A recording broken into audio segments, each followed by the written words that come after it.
মহান জাতীয় সংসদ এর সংসদীয় আসন শরীয়তপুর ২ আসনের জন্য বাংলাদেশ জামাতে ইসলাম এর মনোনীত সম্ভাব্য সংসদ সদস্য প্রার্থী জামাত ইসলামের নেতা ন্যাশনাল ডক্টরস ফোরাম এর সেক্রেটারি জেনারেল অধ্যাপক ডাক্তার মাহমুদুল হোসেন বকাউল বলেছেন,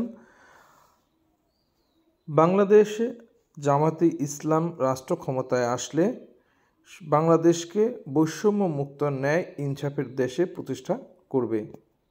সকল নাগরিকের ন্যায্য মৌলিক অধিকার প্রতিষ্ঠিত হবে।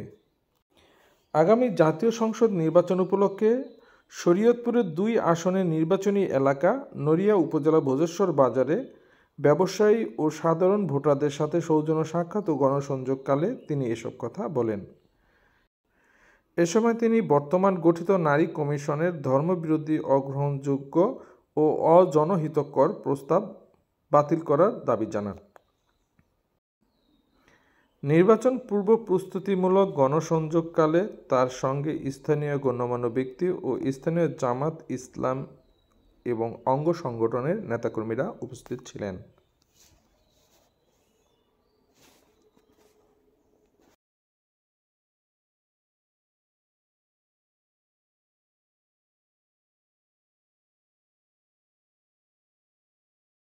আজকে আমরা ভোজেশ্বর বাজারে আমাদের আজকে প্রচার কার্য চালিয়েছি। আমরা জনগণের কাছে, ব্যবসায়ী ভাইদের কাছে আমরা আমাদের পরিচিতি তুলে ধরেছি, আমাদের কার্যক্রমের ধারণা দিয়েছি। জামাত ইসলামী বাংলাদেশ এদেশের রাষ্ট্র ক্ষমতা কী করতে চায় তার একটা ধারণা আমরা আজকে এখানে সকাল থেকেই সেজন্য আমরা গ্রুপ ওয়ার্ক করেছি। আমরা ভোটারদেরকে যে কথাটা বলতে চাই সেটা হলো, আমরা একটা ইনসাফ ভিত্তিক সমাজ চাই, আমরা একটা ন্যায়ভিত্তিক সমাজ চাই, আমরা বৈষম্যহীন রাষ্ট্র এবং সমাজ ব্যবস্থা চাই, যেখানে মানুষ তার মৌলিক অধিকারগুলো পাবেন এবং যেখানে এদেশের মানুষ বিচারের জন্য তাদেরকে যেন কোথায় নিভৃতে কান্না করতে না হয়, আমরা সেই জিনিসটাকে নিশ্চয়তা দিতে চাই। এবং এটা ইসলামের শাশ্বত শিক্ষার উপরে যদি আমরা আমাদের শিক্ষা ব্যবস্থা, আমাদের বিচার ব্যবস্থা, আমাদের রাষ্ট্রচিন্তাকে গুছাতে পারি এবং আমাদের অর্থ ব্যবস্থাকে ঢেলে সাজাতে পারি, তাহলে এদেশের দুর্নীতি দূর হবে, এদেশের মানুষ তাদের বিচার পাবে, এদেশে দখলদারিত্বের অবসান ঘটবে, চাঁদাবাজির অবসান ঘটবে, মানুষ শান্তিতে থাকতে পারবে, মানুষ নিশ্চিন্তে দুবেলা খেয়ে পড়ে সুন্দর মতো তাদের ঘরে থাকতে পারবে। কেউ যেন বৈষম্যের শিকার না হয়, নির্যাতনের শিকার না হয়। ধর্ম বর্ণ নির্বিশেষে আমরা সকলের জন্য এই নিশ্চয়তার একটি আবাস, একটি সমাজ, একটি রাষ্ট্র গড়ে তুলতে চাই। আমাদের এটাই টার্গেট এবং সেজন্যই আমরা জনগণকে, জামাতকে সমর্থন দেওয়ার জন্য আহ্বান জানাচ্ছি।